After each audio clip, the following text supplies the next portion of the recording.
grab your scrap fabric and then grab some newsprint paper or even newspapers. That will work too. Now I know that sounds a little odd, but stick with me. Most people are making these strips using the adding machine tape rolls. I don't have any of that. I got rid of all that type of office supply stuff when I shut down my antique store, which is fine. We're going to use whatever we have on hand. Plus, I wanted to make my strips 2.5 inches wide. The adding machine tape rolls are 2.25 inches. You could certainly use those with this technique. This is a really simple technique, guys, but I wanted to share it with you. And for this quilt, which I won't finish today, because even though it's really easy, it does take some time. So this is something you would build over time. But with what I'm going to do with this quilt, there'd be no binding. I'm going to do what's called an envelope style, and I will throw a graphic up if you want to screenshot that so that you know the steps to take to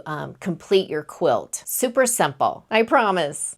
Hi friends, I'm Jackie and I love all things scrap fabric. Today, we are making quilt blocks with newsprint or newspaper strips. I have a bunch of this paper and it's called newsprint paper and I use it for foundation paper piecing. I cut mine to 2.5 inches wide and we're going to be sewing strips of fabric, which we have a lot here. Thank you, Carol. Right onto these. Then what you'll do, you'll need per quilt block. This is 1 quilt block and you'll have a strip that is cut to 2.5 inches wide by 12.5 inches wide. And then I'm using muslin right here. Those are cut to 3.5 inches. So I have those strips right here. And because my paper only went to 11 inches, I'll have to extend fabric on each side, which is fine because again, we just want to use what we have, right? Let me grab the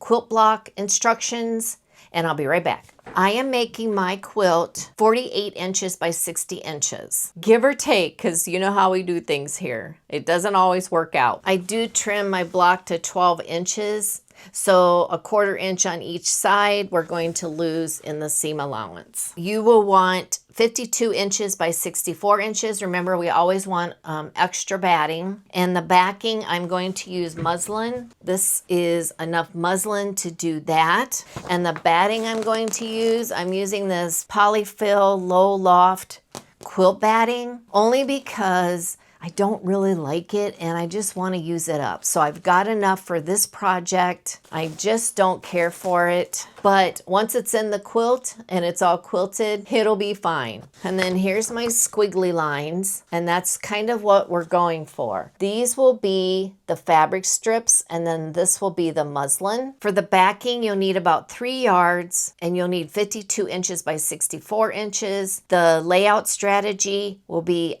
horizontal, so you would want 2 panels. Cut 2 pieces, each 52 inches long by 42 inches wide. Use the full width of the fabric.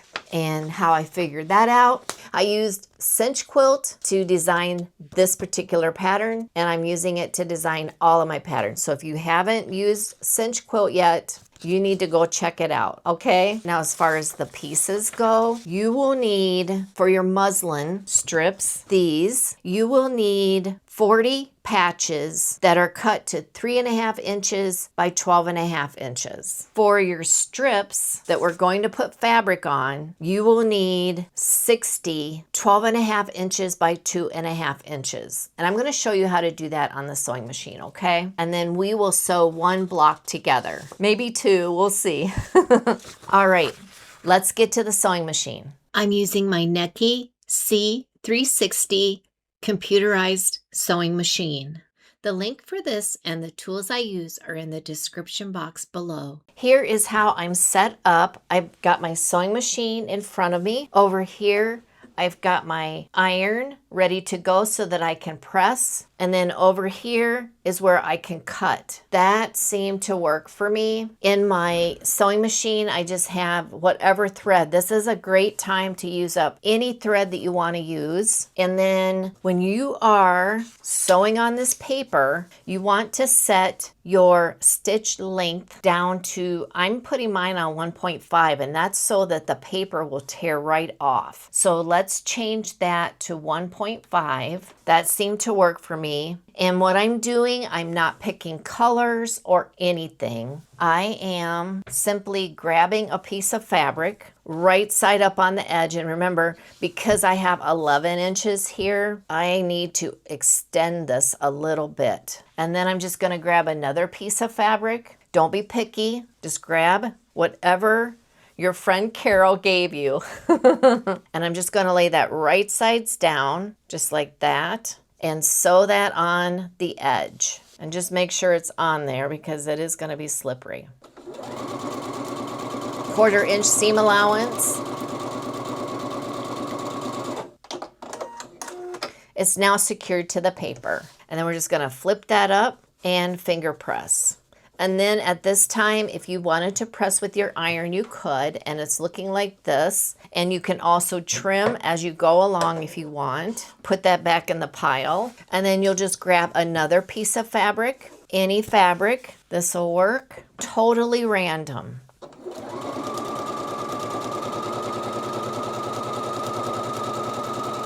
Finger press.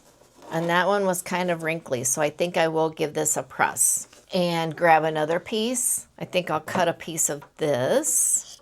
We're just throwing whatever we have from the pile on here. And so this would be a project you would work on over time. Press that open. Grab another piece of fabric. Will this one work? It'll be tight, but it will work. It just needs to be 2.5 inches. We are not going to be picky.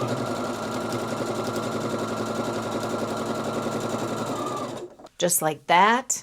Grab another piece. So much fun, so scrappy. And we'll put that right there. Bring it down a little so when we trim, we do have some more for the next set.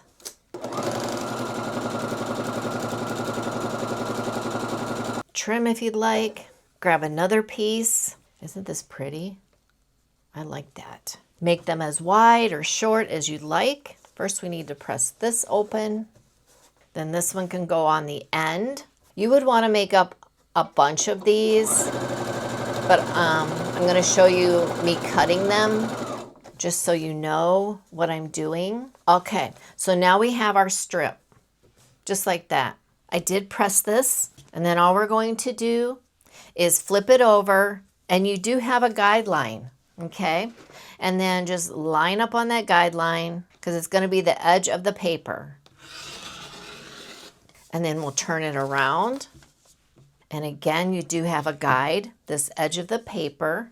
And then you can make sure you're even on this side by the marks on your ruler. There is one strip ready to go. Now let's see what we have here. Here is the edge of my mat. So I want to go over 12.5 inches. Line that up. Make sure it stays over here. And it's lined up even on the top. And I'll just cut that off. And then because we did a shorter stitch length, I just fold over the paper like that. These papers will come over super quick and be able to tear them easily. Super simple.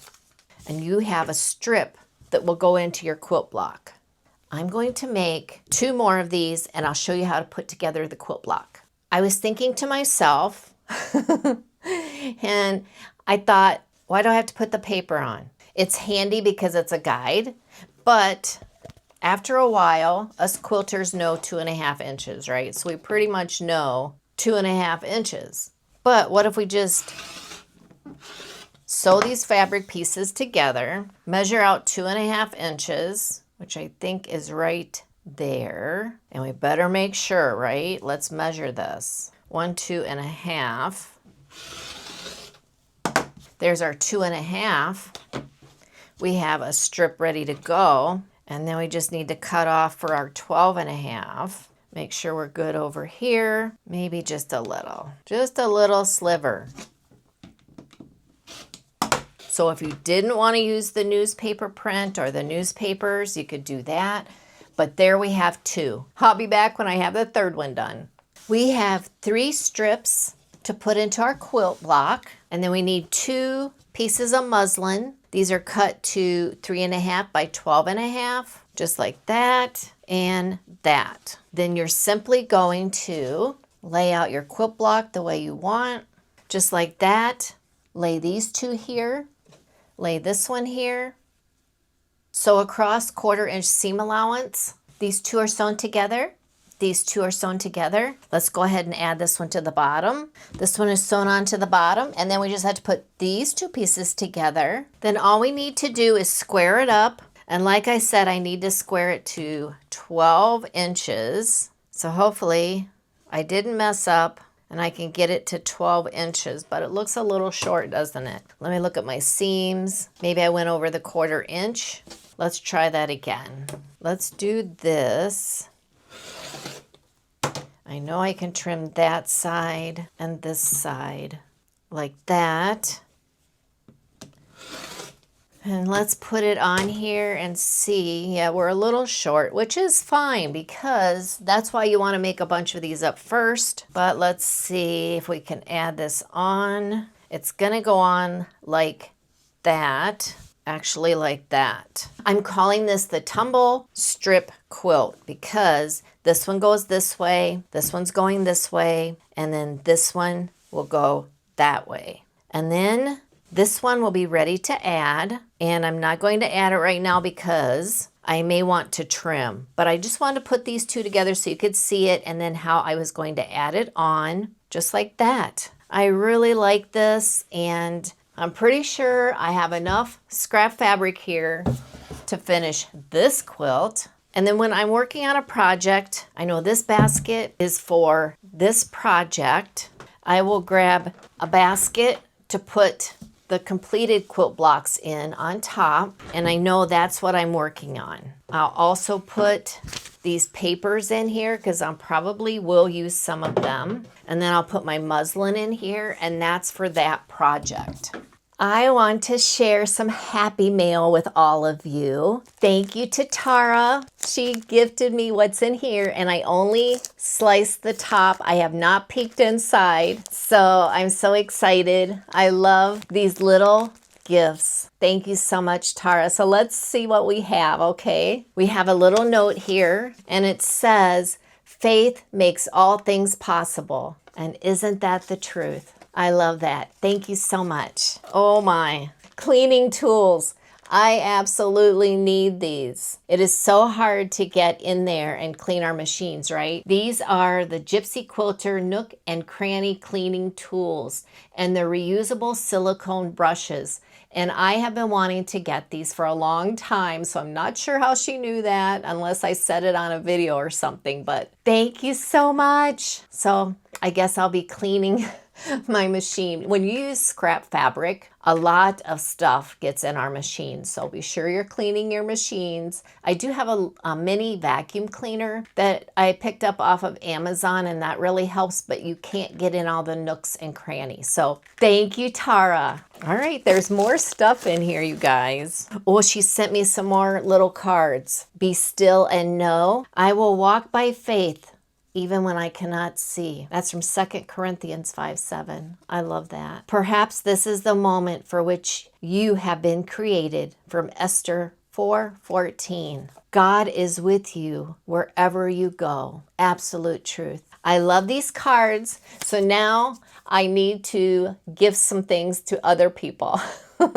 so I can use these cards. Thank you so much. I love those. Oh, you guys, you know I love scraps. Look at this sweet fabric. And this, I am majority Irish. That's where my ancestors mainly came from. I love that. Oh, this is so pretty. I love that. She knows I love florals because I tell you guys all the time. Butterflies. Yep, I love that. A floral and blue, my favorite. I love blue, light blues. She packed a lot in this little bag. Oh, look at this. It's fabric, and then it has 1 Corinthians 13:4 on here. I love that. Ooh, oh so vintage. I love it. Oh, this is truly vintage. Raggedy Ann and Andy. Perfect. And the salvage is still on here. Let's see who made this. It's by United Media, SimonSays.com, DaisyKingdom.com. And this is panel 4507, Raggedy Ann and Andy Outlines. Simon & Schuster. There we go. How cute is that? I have a little bit of everything in here. And I like the texture on this. It almost feels linen. Another floral. Oh, this is already crocheted or knitted on the edge. Check this out. Maybe this would be a great hot pad. What do you think? Wow, there's a lot in this bag. Thank you so much, Tara. Yes, my heart is full. Thank you. Before we wrap up, I want to leave you with a Bible verse and some final thoughts to encourage you. Matthew chapter 6, verses 19 through 21 says, "Lay not up for yourselves treasures upon earth, where moth and rust doth corrupt, and where thieves break through and steal. But lay up for yourselves treasures in heaven, where neither moth nor rust doth corrupt, and where thieves do not break through nor steal. For where your treasure is, there will your heart be also." Just as we gather little strips of scrap fabric and turn them into beautiful quilt blocks, we also collect many things throughout our lives. Some are useful, some hold precious memories, and some have simply been sitting around collecting dust. You all know I love my junk. Well, let's call them antiques. But even I have thinned out my collection. I've also been going through my craft supplies. Since sewing is the only kind of crafting I do now, I no longer need to hold on to supplies for projects I know I'm not going to make. Years ago, I owned an estate sale company called Estately Yours. I helped clean out many homes, and that experience taught me something very important. Eventually, someone will have to go through everything we leave behind. And here is a gentle little reminder, friends. Our children probably do not want all of our stuff.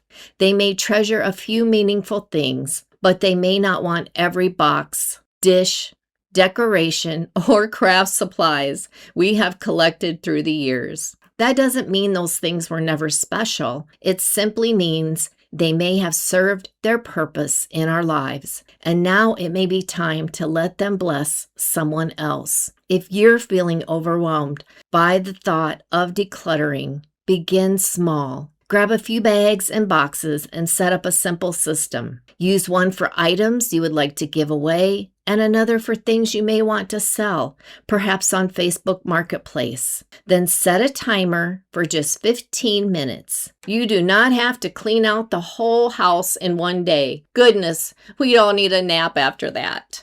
Put on some worship music, and before you begin, take a moment to pray. Dear Heavenly Father, thank you for every blessing you have placed in my life. Please give me wisdom to know what to keep and courage to release what I no longer need. Help me work with a peaceful heart and remember that my true treasure is found in you. May the things I let go of become a blessing to someone else. In Jesus' name, amen. Those 15 minutes a day will begin to add up. Little by little, you will create more room in your home, and that extra room can bring such peace of mind.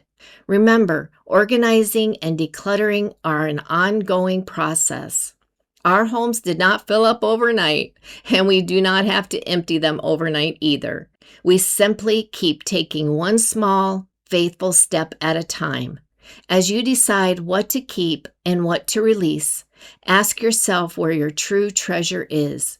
The things of this earth will not last forever, but the love we give, the kindness we show, the faith we share, and the lives we touch have eternal value. Fabric scraps can become something beautiful in the hands of a maker, and the scraps of our lives, the little bits of time, the lessons we have learned, and even the things we are ready to release can become something beautiful when we place them in God's hands.